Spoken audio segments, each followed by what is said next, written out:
Good afternoon. Ladies and gentlemen, please remain standing while the Ranger Band presents our national anthem, and remain standing for the invocation.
Eternal Spirit, Creator God, Maker of the universe, Creator of the worlds, the stars, we invite you here tonight, this afternoon, to be with us in our celebration. We have years of work coming to fruition here, and we come together to celebrate and to enjoy the fruits of that work. Be with us, look down upon us, and smile. Amen. On behalf of our Board of Regents, administration, and faculty, I offer my congratulations to today's graduates and their families. The American poet and author Henry David Thoreau said in his book Walden, and I quote, "If one advances confidently in the direction of his dreams and endeavors to live the life which he has imagined, he will meet with a success unexpected in common hours." To our graduates here today, it is my hope that your experiences at Northwestern have given you the confidence to dream, and dream big. As I revisit the history of Northwestern from time to time, I am reminded that this university was founded by the first settlers of this land. Settlers who dreamed of a better life and a university to educate their children. Their dreams likely seemed out of reach at the time, but through faith, confidence, and perseverance, they built this great university. As each of you grow older, shoulder more personal responsibility, and become focused on the day-to-day tasks of life, career, and family, you may become too pragmatic to dream. But I encourage you to not only take time to dream, but to follow those dreams as well. Robert Kennedy reminded us of this when he said, "There are those who look at things the way they are and ask why. I dream of things that never were and ask why not." This afternoon, it gives me great pleasure to introduce one of our many successful graduates to deliver today's commencement address. James Smith, an Oklahoma City native, graduated from Northwestern in 1981 with a Bachelor of Arts degree in Speech and Communications, and is currently serving as a chaplain with the 158th Field Artillery Battalion of the Oklahoma Army National Guard. Smith played football and ran track for the Rangers, receiving all conference honors in both sports.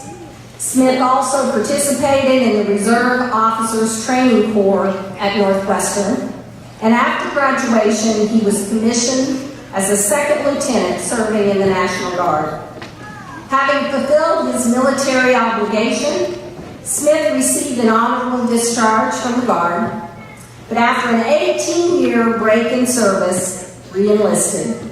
He also returned to school and earned a Master of Religious Education degree from Liberty University in 2009.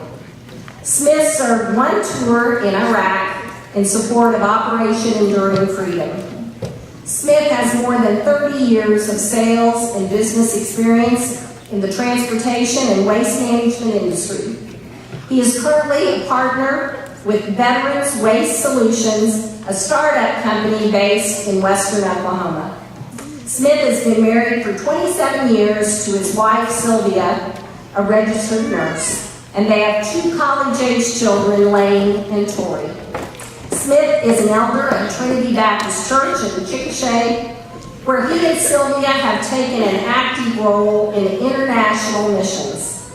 They have developed a passion for the people of Nicaragua, and both plan to teach at the University of Managua after retiring. Please join me in welcoming Chaplain James Smith.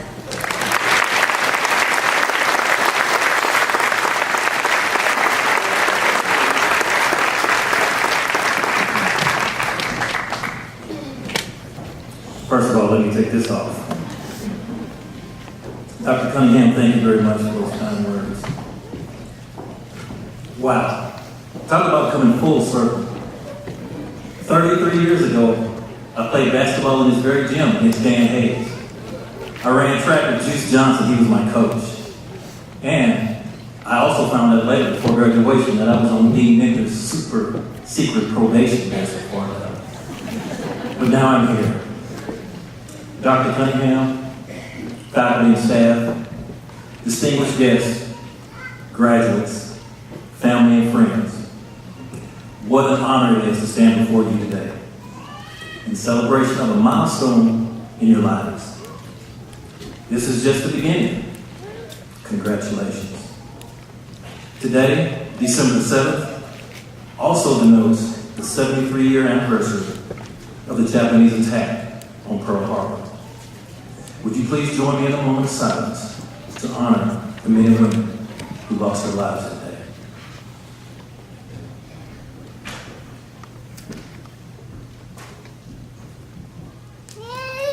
Thank you. You know, I can remember sitting in this very building 33 years ago, waiting to receive my degree and ready to take on the world. I can't tell you who the speaker was or even what the message was. And it probably will be the same for you. But if I can encourage one person to go out and make a difference in this world, then this message won't be in vain today. Today, you have come to a crossroads. As you pass beyond these doors at Percival Fieldhouse, you will begin a new chapter in your personal history book. I would like to bring you full circle in your educational journey, but we'll come back to that later. So let's cool it with the selfies and put the cell phones away, and let's begin. Graduates, these are exciting times, yet challenging times. Exciting because along with your diploma, you now have gained a degree of independence, which most of you have never had before. Challenging because now you get to go out there and find a place to work and to pay the bills. Parents, these are exciting times because now you don't have to write that check to the university anymore. Challenging because now you have to step aside and let your children make their own way in this world. Yes, these are bittersweet times. As Dr. Cunningham said, in 1981 I was commissioned as an officer in the United States Army National Guard, and in 1988 I received an honorable discharge. But after an 18-year break in service, I felt led to re-enlist and begin my personal ministry as a chaplain to help soldiers. You talk about the midlife crisis. You know, most men, when they have a midlife crisis, they'll go out and buy a convertible or they'll get a toupee. but not me. In 2008, our unit was activated and we were sent overseas to Southeast Asia to take part in the war on terrorism. For the next 12 months, our unit would train and then provide security for coalition forces stationed in Camp Ramadi, Iraq. Oftentimes, we would have to go on supply runs, which meant we had to go outside the base. And that meant we had to be inside enemy territory. Now, our mode of transportation was either a Humvee or a semi-tractor trailer. But the one that most soldiers preferred was the MRAP. Now, see, the MRAP is an acronym, and it stands for Mine Resistant Ambush Protection. And it did its job. You see, this bad boy weighed 33,000 pounds. He was 8 foot long, 8 foot wide and 8 foot tall, and it was 20 foot long. It was a fully reinforced 330 horsepower steel tank, and its wheels were designed to keep rolling even after they were shot out. And when traveling in convoys, soldiers are always on the lookout for improvised explosive devices. We call them IEDs. And the enemy, they were ingenious in finding ways to hide these things from us as we traveled down the road. They would bury them in the road, they would hide them in the trash, or they would even place them inside the carcass of a dead animal. And if you rolled over one, it made for a very bad day. Soldiers were always constantly trained to recognize and defeat IEDs. Today, you will walk across the stage and you will receive your degree.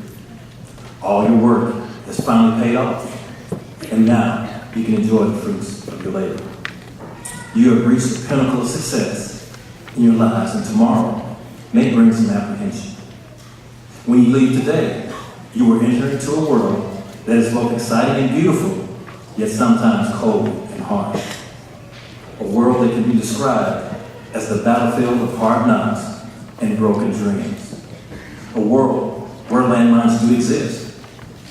But unlike the landmines I described to you earlier, these won't kill you or maim you.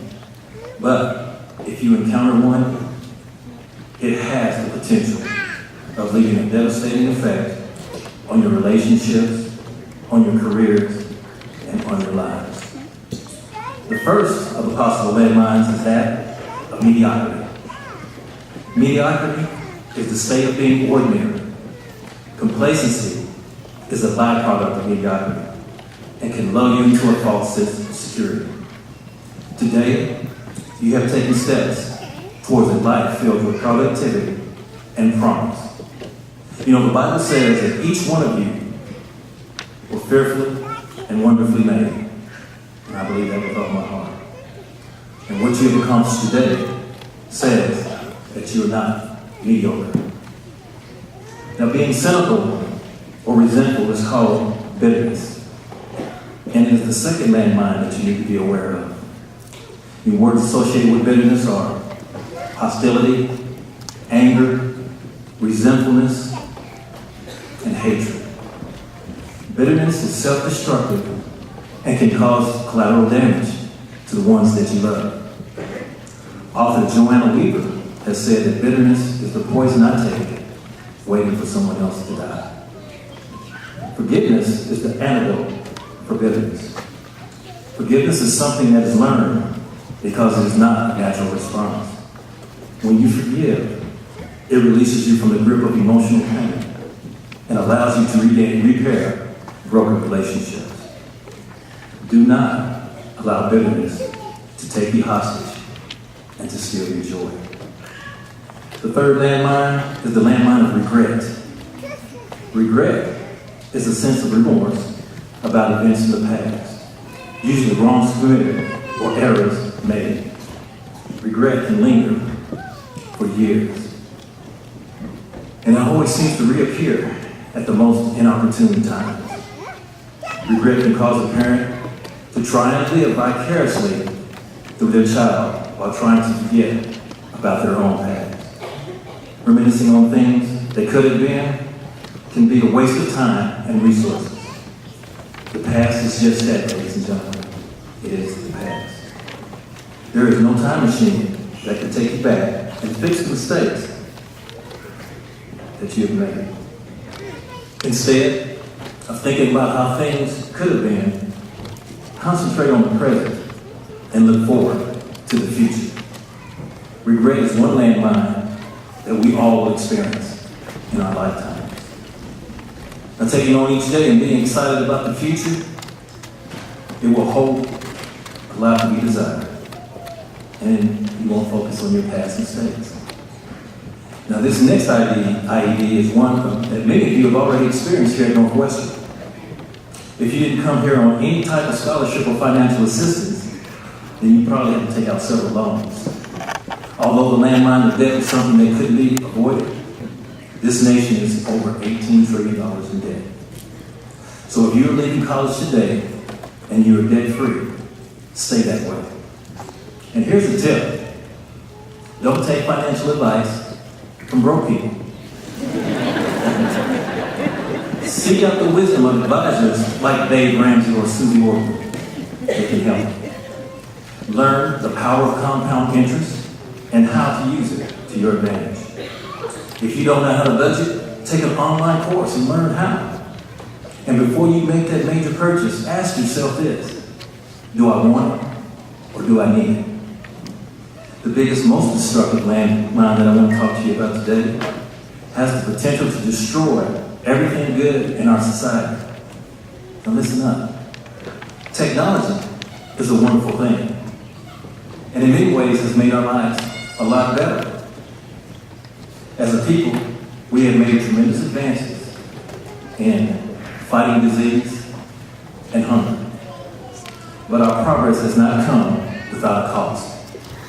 We are moving towards a period in history when lacking human emotion or empathy towards one another will be the norm. It is the landmine of impersonalization. And I'm afraid our social skills are eroding. You know, I see families texting at the dinner table, people putting their personal business in the street over the internet, and social media being anything but social. We are becoming narcissistic in our thought process and a people of entitlement. You know, we were created as personal beings, yet technology continues to turn us into recluses. What we need to do is relax and embrace the simple pleasures in life. You know, you can't Google sunset or Instagram a warm summer night. Instead of friending someone on Facebook, how about making a friend in person? Technology is great, but don't become a slave to it. Now, I've shared with you several landmines that you need to be aware of. However, the best way to keep from coming into contact with one is to avoid it altogether. But alas, life happens. And there will be times when you run directly over one. The good news is this: you have an MRAP to protect you.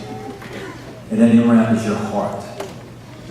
You see, ladies and gentlemen, I believe that the heart is the very foundation of your soul. The heart controls your thoughts, your emotions, and your actions. Your heart determines your attitude, and your attitude can determine your altitude.